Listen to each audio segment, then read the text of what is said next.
Tujuan hidup manusia adalah memuji dan memuliakan Allah. Tujuan pengikut Kristus adalah senantiasa menghadirkan Yesus dalam hidup kita. Tetapi kerap kali kita juga punya gangguan.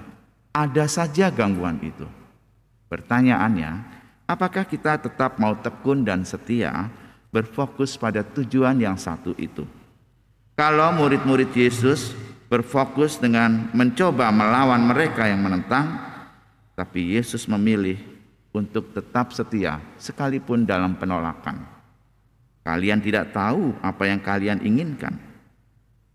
Bapak Ibu, semoga tujuan kita untuk senantiasa menjalin relasi dengan Tuhan, senantiasa kita dikuatkan untuk mampu mengatasi halangan-halangannya. Satukan kami umat-Mu ya Tuhan, dalam Kristus jadi satu warga, hingga kami sehati dan sejiwa memuliakan nama-Mu Tuhan. Dalam nama Bapa dan Putra dan Roh Kudus. Amin. Rahmat Tuhan kita Yesus Kristus, cinta kasih Allah dan persekutuan Roh Kudus bersamamu. Saudara sekalian, hari ini adalah hari Selasa dalam pekan biasa yang ke-26. Saudara, mari kita siapkan hati dan budi kita seraya mohon ampun kepada Tuhan atas segala dosa dan kesalahan kita.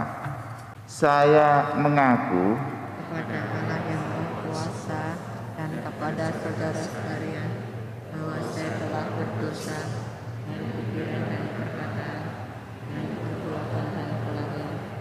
Saya berdosa, saya sungguh berdosa.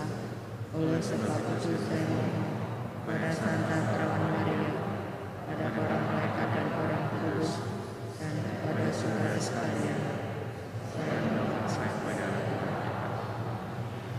semoga Allah yang Maha Kuasa mengasihani kita, mengampuni dosa kita, dan menghantar kita ke hidup yang kekal. Bapak, Ibu, Oma, Opa, adik-adik sekalian yang ada di rumah, pada hari ini jika mendengarkan bacaan-bacaan, ada sesuatu yang menarik di sini. Yang menarik adalah disebutnya kata Yerusalem. Dalam bacaan pertama, nubuat Sakaria, di situ Yerusalem disebut sampai 2 kali. Jadi banyak bangsa dan suku bangsa yang kuat akan datang mencari Tuhan semesta alam di Yerusalem. Ya, pertama. Yang kedua, pada waktu itu 10 orang dari berbagai bangsa dan bahasa memegang kuat-kuat punca jubah seorang Yahudi yang menuju ke Yerusalem dengan berkata, kami mau pergi menyertai kamu. Dalam bacaan Injil, kata Yerusalem juga disebut hingga 2 kali. Pertama, Yesus mengarahkan pandangannya untuk pergi ke Yerusalem. Yang kedua, orang-orang Samaria tidak mau menerima dia karena perjalanannya menuju Yerusalem. Kalau menurut ilmu hermeneutik atau ilmu tafsir kitab suci, kalimat atau kata yang diulang-ulang disebut itu berarti punya makna dan arti yang penting. Ya, penting karena itu disebut berulang-ulang. Dalam bacaan pertama yang adalah dari Perjanjian Lama, Yerusalem memang menjadi sesuatu kota yang penting. Kota penting bagi orang-orang Yahudi. Maka di situ dikatakan semua bangsa dan penduduk akan datang, akan pergi ke kota. Mengapa Yerusalem menjadi penting bagi orang Israel Perjanjian Lama? Karena mereka mau berelasi dengan Tuhan, dan ingat di sana ya, ada bait Allah. Marilah kita pergi melunakkan hati Tuhan dan mencari Tuhan semesta alam. Bangsa dan suku bangsa yang kuat datang mencari Tuhan semesta alam di Yerusalem. Ya. Orang Israel perjanjian lama menjadikan Yerusalem sebagai pusat hidup berimannya. Bagaimana dengan Yerusalem dalam bacaan Injil? Dalam bacaan Injil atau perjanjian baru, Yesus pun masih menyebutkan Yerusalem. Di sini disebut 2 kali. Yesus mengarahkan pandangan untuk pergi ke Yerusalem. Ya, kita tahu Yerusalem adalah tempat Yesus akan menderita, ya. Tetapi juga dia dielu-elukan. Ya, Yesus masuk ke kota Yerusalem dielu-elukan, tetapi setelah itu menuju ke Golgota dia menderita. Yerusalem adalah tempat yang penting bagi peristiwa penyelamatan. Mereka pergi lalu masuk ke desa orang Samaria. Tapi orang Samaria tidak mau menerima dia karena perjalanannya menuju ke Yerusalem. Tampaknya mau pergi ke Yerusalem di sini lewat desa orang Samaria. Di tempat ini Yesus ditolak. Sehingga perjalanan menuju ke Yerusalem sedikit terganggu.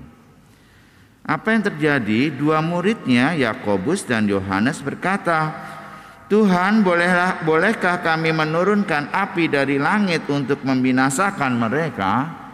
Nah, 2 muridnya agak ngegas, ya, agak emosional. Kalau kita ditolak, maka baiklah kita turunkan api dari langit. Tapi Yesus berpaling dan menegur, "Kalian tidak tahu apa yang kalian inginkan. Anak manusia datang bukan membinasakan orang, melainkan untuk menyelamatkannya." Lalu peristiwanya selesai dan ceritanya berhenti sampai di sini. Apa pesan Injil dan bacaan pada hari ini? Pertama, bagi umat perjanjian lama dan umat perjanjian baru, Yerusalem masih punya makna penting. Mereka punya tujuan. Yesus pun hilang 3 hari di Yerusalem. Orang tuanya sedih. 3 hari mencari meskipun, "Mengapa engkau mencari aku? Bukankah aku harus berada di rumah Bapakku?" Tujuan utama adalah Yerusalem. Yerusalem sebagai simbol bagaimana orang-orang Israel baik dalam perjanjian lama maupun perjanjian baru menjalin relasi yang dekat dengan Tuhan. Semakin dekat dengan Tuhan, semakin sering pergi ke Yerusalem. Kalau orang Katolik senang berziarah, di masa pandemi ini susah untuk berziarah. Makin sering ke Sendang Sono, atau kalau di sini makin sering ke Gua Kanada, ya, yang paling dekat, maka semakin sering aku berelasi dengan Tuhan. Yang kedua, dalam mencapai tujuannya, yaitu Yerusalem, yaitu relasinya dengan Tuhan, mereka mengalami banyak gangguan. Misalnya, Yesus sendiri mengalami gangguan. Dia ditolak di desa orang Samaria. Orang Samaria tidak mau terima. Karena itu murid-muridnya menjadi emosional. Yakobus dan Yohanes. Dalam perjanjian lama, dalam nubuat Sakaria, semua penduduk dan semua alam semesta, ya, dan penduduk banyak kota masih akan datang ke Yerusalem. Kami mau pergi sebab kami mendengar Allah menyertai kami. Bapak Ibu Saudara sekalian, demikian pula hidup kita. Tujuan hidup manusia adalah memuji dan memuliakan Allah. Tujuan pengikut Kristus adalah senantiasa menghadirkan Yesus dalam hidup kita. Tetapi kerap kali kita juga punya gangguan. Ada saja gangguan itu. Pertanyaannya, apakah kita tetap mau tekun dan setia berfokus pada tujuan yang satu itu. Kalau murid-murid Yesus berfokus dengan mencoba melawan mereka yang menentang, tapi Yesus memilih untuk tetap setia sekalipun dalam penolakan. Kalian tidak tahu apa yang kalian inginkan. Bapak Ibu, semoga tujuan kita untuk senantiasa menjalin relasi dengan Tuhan, senantiasa kita dikuatkan untuk mampu mengatasi halangan-halangannya. Tuhan memberkati.